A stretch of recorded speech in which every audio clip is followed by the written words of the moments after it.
So, as I said, I was going to continue my video series on Ori Hofmekler's warrior diet with the aspect of exercise. The warrior diet is not just a diet in the sense of nutrition, it's a warrior lifestyle, if you will. And one of the key aspects of that is a unique form of exercise that Ori Hofmekler instituted, which is exercising while fasted and going past the point of fatigue, what he calls controlled fatigue training. Now, it would be improper of me not to talk about controlled fatigue training if I was going to talk about the warrior diet. And I don't agree with controlled fatigue training for the number one fact. I think that you're risking injury unnecessarily. I do think that for unique circumstances, such as the military, combat sports, things like that, controlled fatigue training is probably a good idea. But for most people, I mean, how goddamn hard do you really have to make exercise? It's hard enough as it is. Very few people even enjoy exercising. You don't have to make it any more difficult than it already is. You're going to get plenty of health benefits from exercise simply by doing regular exercise. So this person from bodybuilding.com talking about one very interesting concept for acquiring mental toughness is a training technique that Ori Hofmekler, author of the Warrior Diet, calls controlled fatigue. An example of controlled fatigue training would be sprinting all out for 10 to 20 minutes and then immediately engaging in strength training. In the beginning, you will find it difficult to complete your training sessions. And the thing is, in the beginning, you'll find it difficult to complete your training sessions if you don't injure yourself, if you don't quit.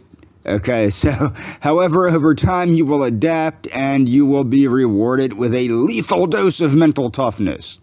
Make no mistake about it, it takes guts and courage to do something tough.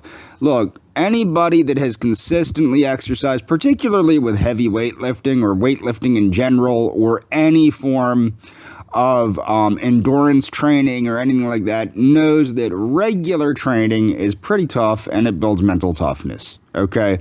It takes guts, blah, blah, blah, blah, blah. Okay, since this person trains a great deal with dumbbells, he came up with a few other ways to apply controlled fatigue training for mental toughness instead of doing strength training exercises, such as presses and other lifts that require heavy weights and low repetitions first.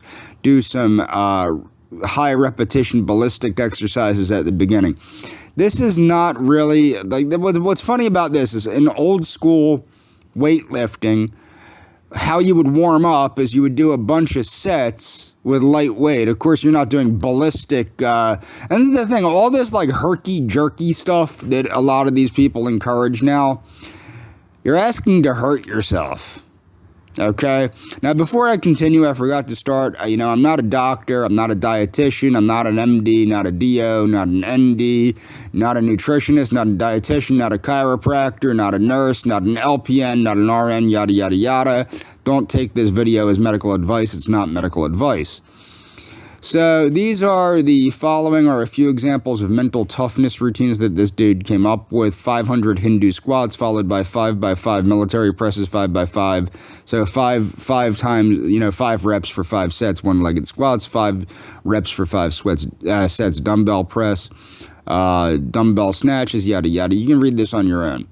So summary of mental toughness training, yada, yada, yada. Okay, so I'm going to move on now. So this is a study that discusses the effects of exercise on cellular and tissue aging. Now, what I want to make sure people understand, this is just regular exercise. This is not controlled fatigue training.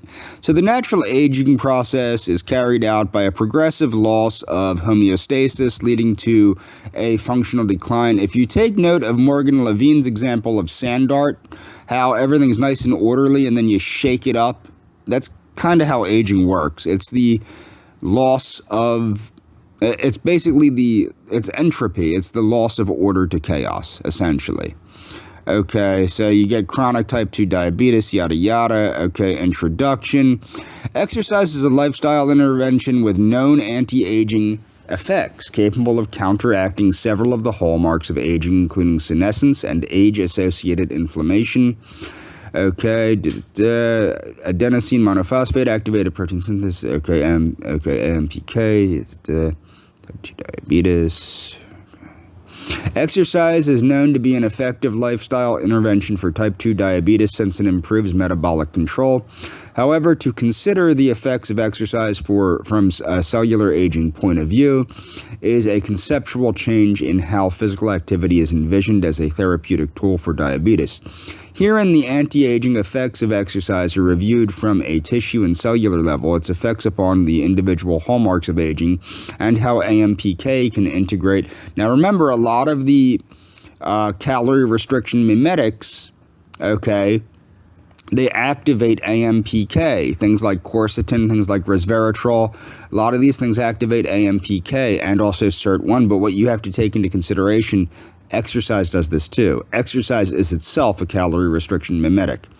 So this review follows the guidelines of exercise and physical activity for older adults from the American College of Sports Medicine, where the exercise is defined as planned, structured, and repetitive movement to improve or maintain one or more components of physical fitness. Sedentary living is defined as a way of living or lifestyle that requires minimal physical activity, encourages inactivity through limited choices. So exercising as an anti-aging strategy. The aging process affects longevity and health span, which are influenced by both genetic and environmental factors. To systematize its study, Hall's defined primary and secondary aging. Primary aging refers to the inevitable deterioration of cellular structure and function independent of disease and environment, such as hearing and vision loss. However, secondary aging refers to the physiological changes influenced by disease and environmental factors. They are not inevitable and can be accelerated by secondary lifestyle or delayed by exercise. So keep that in mind. You can either increase your rate of secondary aging by choosing to do nothing, or by making the proper lifestyle choices, one of which is exercise. You can basically reverse and or lessen the impact of these things. The complex relationship between factors that are accelerated by sedentary lifestyle and those that are solely due to age has been successfully addressed in various reviews. These studies highlight the importance of studying aging in physically active individuals, ideally in longitudinal studies, meaning over time. Regardless of this, the beneficial effects of exercise upon longevity and health span are also evident in individuals that have genetically determined longevity, such as centenarians. And this unique population, the decline in lung function and sarcopenia have been counteracted by exercise programs which increase their physical capacity and health span. So keep that in mind. They have improved lung function and improved muscle mass, which is the reversal of sarcopenia, due to the implementation of exercise programs. When compared with other interventions directed at slowing aging, such as caloric restrictions, some studies have shown that in mice, exercise lacks the adverse outcomes that were observed with time-restricted feeding. So keep this in mind. Whereas caloric restriction has some adverse health effects, you do not have those adverse health effects with a consistent, normal exercise routine. The effects of exercise upon different organs and systems and its contribution to longevity and health span have been summarized in Figure 1.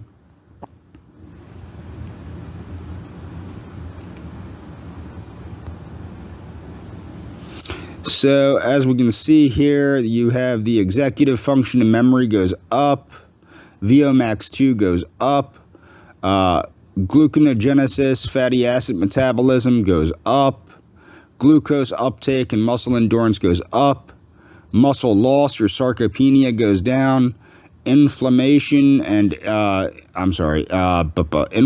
depression, and anxiety goes down. Endothelial function goes up. Endothelial oxidation goes down. What the heck is this doing? There we go.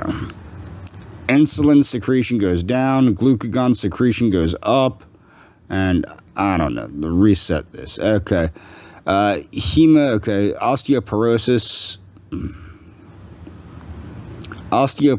goes down. I probably shouldn't have clicked that photo. It's doing something I don't want it to be doing. Okay, so let me see. Can I get out of here? Okay, there we go. So, hopefully this won't do the same thing. So, so longevity and health span, decreased risk of death. Cardiopulmonary improvements, maximum oxygen uptake improved atherosclerotic plaque composition, meaning less plaque, less calcification of the arteries.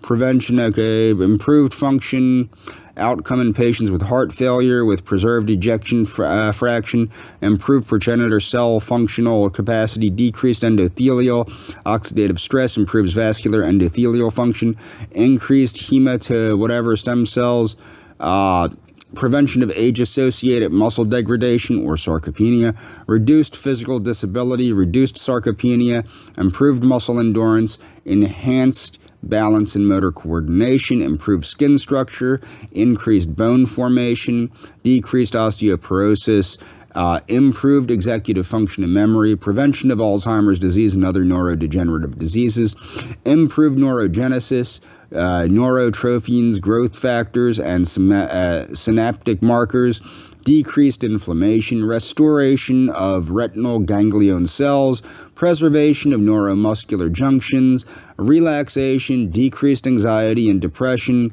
decreased peripheral insulin resistance, decreased insulin secretion, increased glucagon, gluconeogenesis, and fatty acid metabolism, decreased A1C, increased insulin-independent glucose uptake.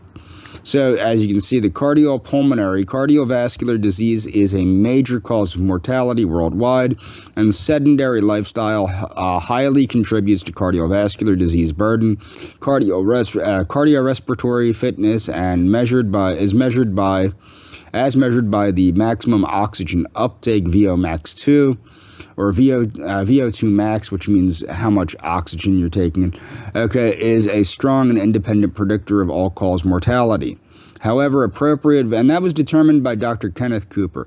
However, appropriate volume and intensity are essential to maximally benefit from exercise interventions, as excessive exercise is counteractive. Keep that in mind. Excessive exercise is counteractive. If you're doing controlled fatigue training, you're risking over-exercising.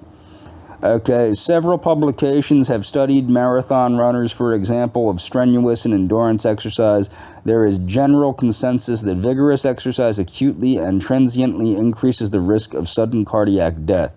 So keep that in mind. Marathon running increases the risk of sudden cardiac death, but only in individuals with underlying cardiac disease. Additionally, several studies have measured cardiac enzymes in runners after completing a marathon and have shown that a subset of them display elevation of cardiac enzyme creatine kinase, troponins, and this is showing muscle damage, suggesting myocardial injury. The effect of exercise amongst the population with established cardiovascular events is also beneficial. So keep that in mind. Exercise is beneficial even if somebody has had a cardiovascular event. After myocardial infarction, exercise has been shown to prevent future complications, improve the quality of life and longevity of patients. Amongst older adults with heart failure and preserved ejection fraction, exercise training is the most effective intervention to improve functional outcomes in the mouse model. One of the mechanisms by which exercise mediates cardiovascular benefits is by enhancing the function of endothelial progenitor cells. Muscle and bone. Loss of muscle mass is characteristic of aging. It starts to decline after age 25 to 30 years of age, such that by 80 years, 40% of muscle mass has been lost.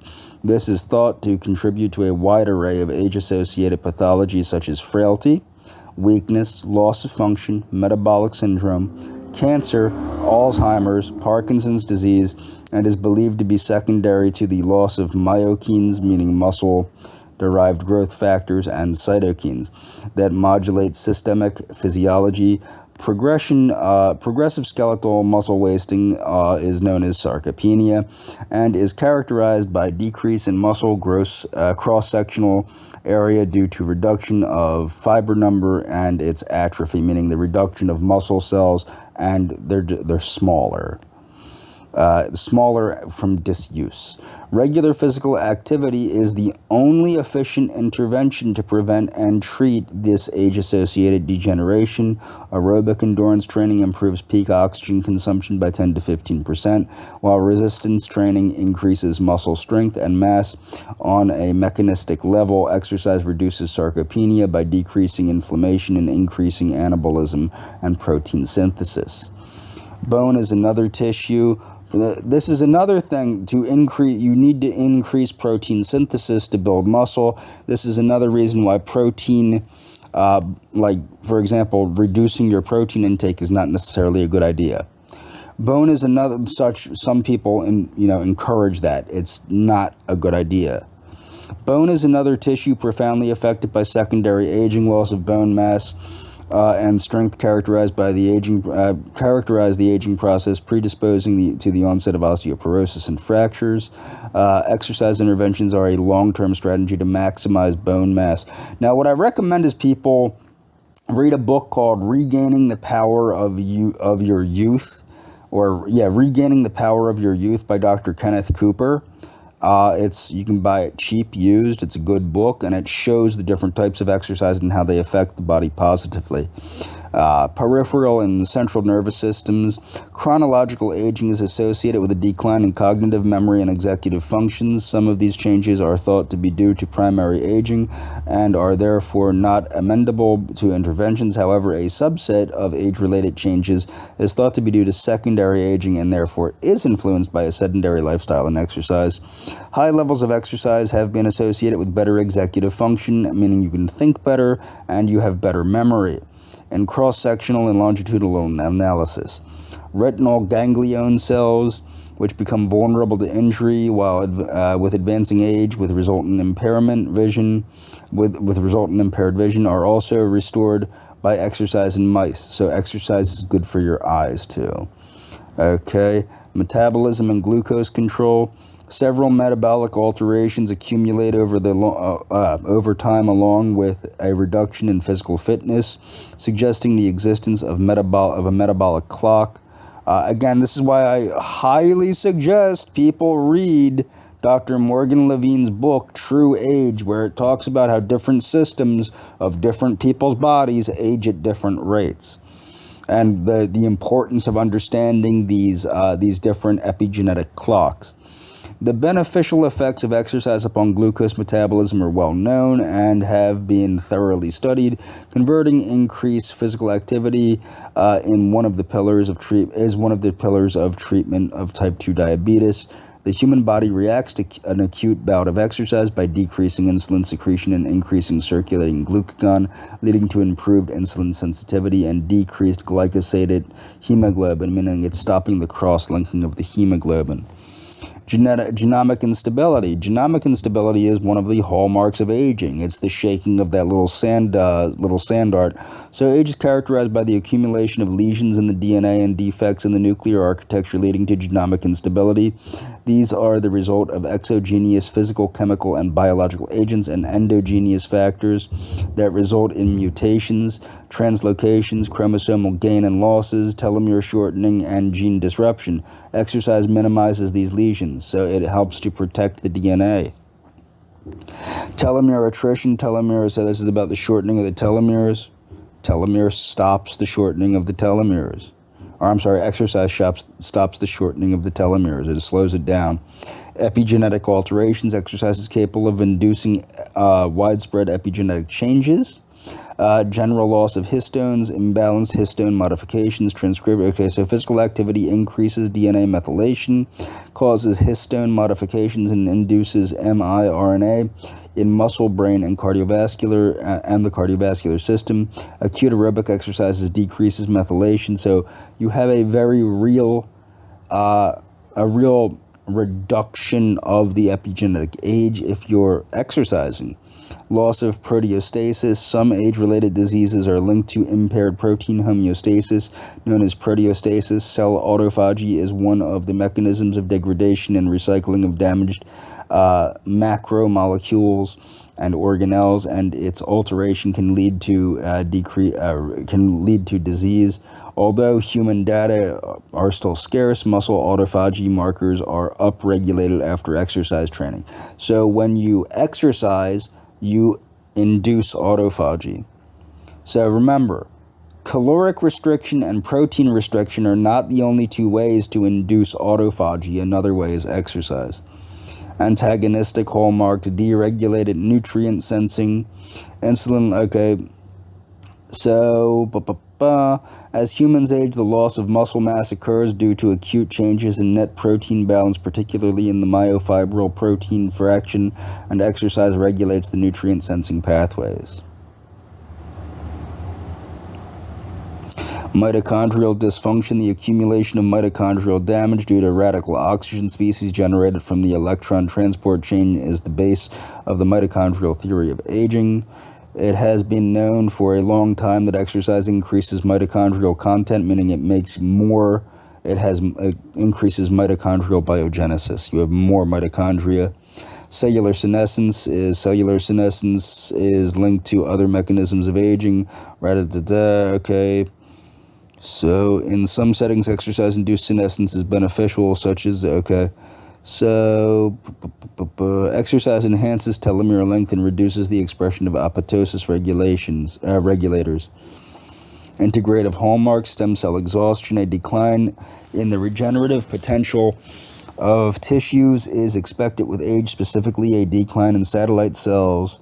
It increases the number of differentiation of satellite cells. Exercise activates pluripotent cell progenitors, so it reactivates your stem cells. Altered intercellular communication. Moreover, exercise further suppresses blah, blah, blah. In summary, exercise attenuates all hallmarks of aging. So, starving yourself is not the only way to reverse aging. You can exercise. Exercise attenuates all the hallmarks of aging. Now, what I've said for a while is that the quality of the diet combined with exercise is a far better approach to dealing with aging than is caloric restriction or protein restriction. This is, again, exercise attenuates the major hallmarks of aging. You could read this on your own. Aging and cardio, this goes over the same things. It's another study. I encourage people to read this on their own. Aging hallmarks, the benefits of physical exercise. Again, feel free to read this on your own. Goes over all the same things. What are the signs and symptoms of overtraining? What is overtraining? Overtraining happens when an individual doesn't sufficiently recover after intense repetitive training. Overreaching is muscle soreness beyond what you typically experience. Is overtraining an actual condition? There's no test to diagnose overtraining syndrome, definitely. There's no consensus on the visible measurable factors to identify it. Adaptation versus overtraining. For a person to reach their exercise goals, whether relating to appearance, health, strength, performance, or a combination of these, a motivation or stressor must be presented. The reaction, blah, blah, blah. 3 stages of general adaptation. Alarm reaction, the body's initial response like fatigue, joint stiffness, or delayed onset muscle soreness. Resistance development, the body's adaptation to the stressor after repeated sessions. Exhaustion, a distressed state that results from exposure to a lengthy and or unbearable stressors. Warning signs and symptoms of overtraining.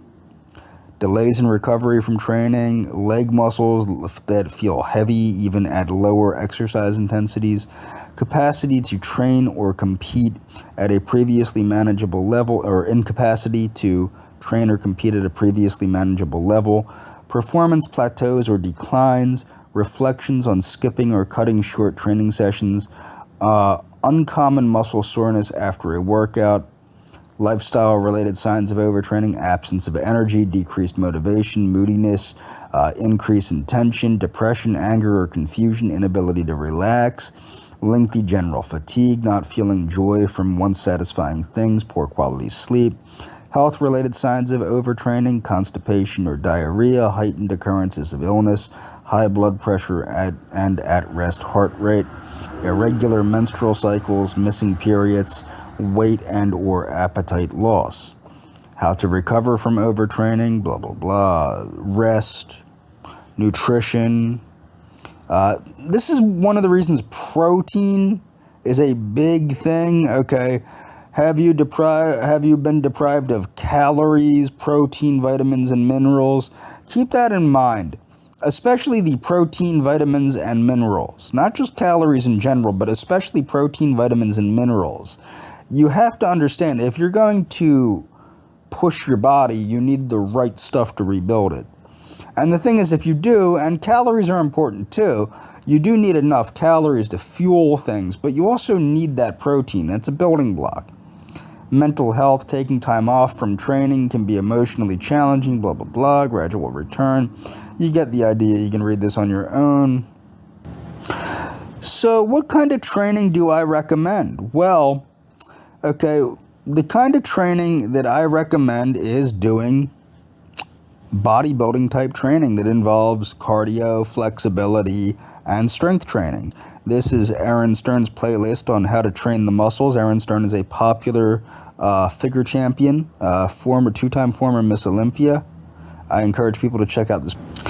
This is a playlist that includes her home workouts, Aaron Stern's home workouts. I encourage people to check out this playlist as well and to check out her channel in general. Now, this is her book on train like a bodybuilder, get lean, get big, get strong. Okay, and this is for those that have access to a gym. And she has another book.